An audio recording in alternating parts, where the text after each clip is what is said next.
Nggak bisa ngapa-ngapain dia. Beat lain halnya sama orang sehat, well trained atlet gitu, dia turun. Nah kalau turun dia panjang. Wah kelar nih, semua komponen smartwatch loh dibahas. Lah ini ada lagi dok pertanyaan.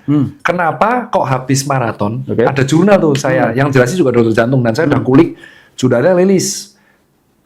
Dia menjelaskan bahwa orang yang maratoner Oke. nge-push di effort. Jadi intinya semakin lama kita menghabiskan detak jantung di zona 4 atau zona 5 alias di atas mendekati 80% zona maksimal HR. Betul. Itu jantung bisa lelah sehingga recovery-nya juga lama. Nah, definisi otot jantung bisa lelah itu katanya bisa membuat recovery harus lama. Emang ketika kita nge-push di titik limit kayak contoh saya maraton nih 42 kilo terus atau kayak saya race 5 kilo tapi semua HTD 190. Definisi otot jantung lelah sehingga dia butuh waktu lama buat recover itu piye dok? Nah. Cara membedakan jantung lelah dengan kalau otot rangka lelah kan asam laktat. Ayo, pegel-pegel. Ini kan otonom.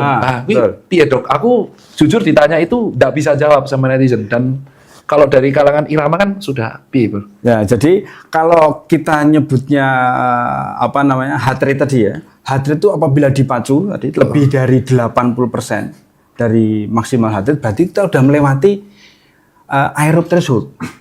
Jadi kita sudah anaerob. Wah ini menarik nih, ini sesuai banget nih. Jadi kalau anaerob threshold, apa yang terjadi?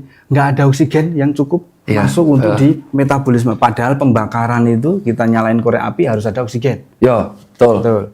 Kalau nggak ada oksigen nggak bisa. Betul. Nah dengan adanya anaerob threshold, maka itu boros.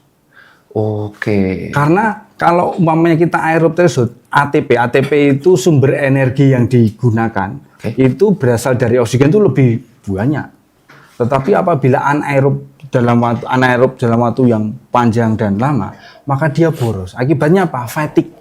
Nah, fatigue itu bisa mengakibatkan perubahan perilaku dari tadi kanal-kanal tadi.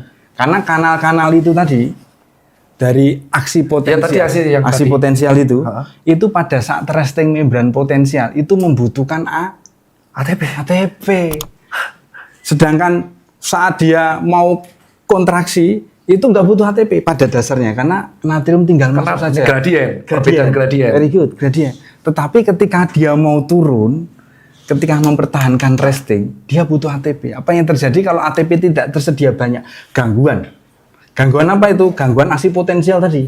Sehingga kalau sejawat sekalian atau teman-teman baca itu ya, untuk yang terlalu strenuous ya, itu apa yang terjadi? Atrial fibrilasi. Iya.